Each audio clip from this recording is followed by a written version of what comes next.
Hey, I'm back again.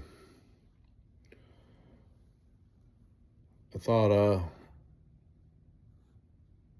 lot of us are, at least at my age, deal with marriage, kids, sometimes blended families, sometimes grandkids, sometimes different challenges we all face. And when we're looking at those relationships, we gotta always have it at the true north, which I fail to do sometimes. My wife fails to do it sometimes. We have to come together and understand that, like, in when you look at scripture, when you look at the Bible, there's only one relationship that requires a covenant between us and God. And that's we again, when we set the priorities, we set our relationship with God, and then marriage,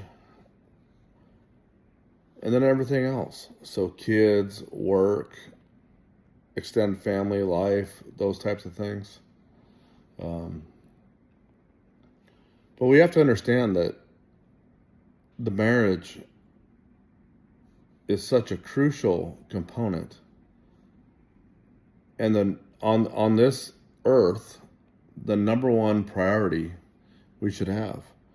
So this really comes into play with blended families, understanding that your spouse comes before your child. And I know that's tough to hear, tough to understand, but the only way and the best way to show or exhibit the best marriage to your children is to have the best marriage.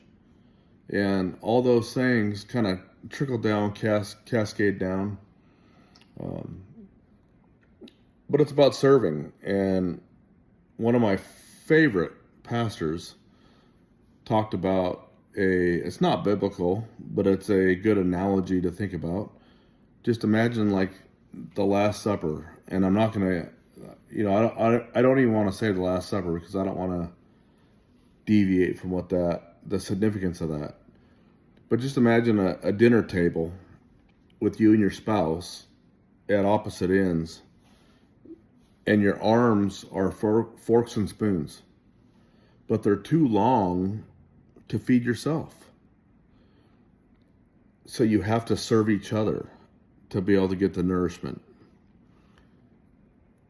And stubborn, selfish, self-centered couples starve to death. But the ones that truly immerse themselves into the process, immerse themselves into their marriage, understand that if my wife succeeds, that means I succeed. Like we win or lose together. And so really extending that and, approaching it with a servant mindset,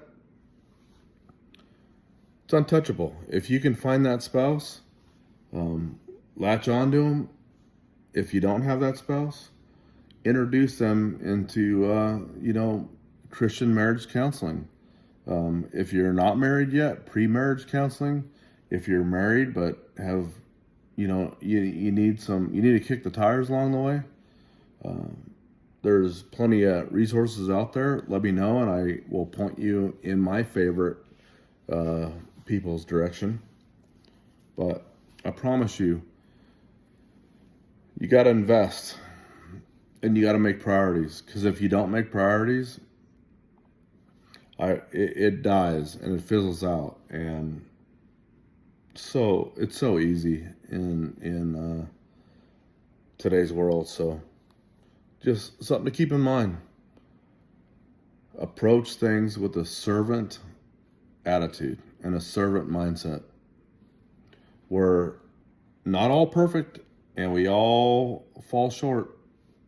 And I promise you, I stumble and fall flat on my face all the time. However, I get up, dust myself off, and I look for opportunities to serve my wife. Now, she doesn't always see it in the moment, but I still try. And we show up every day and try.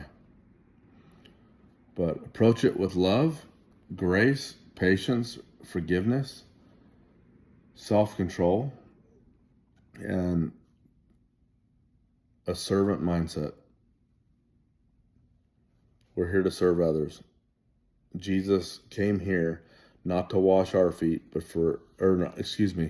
not for us to wash his feet, but for him to wash our feet.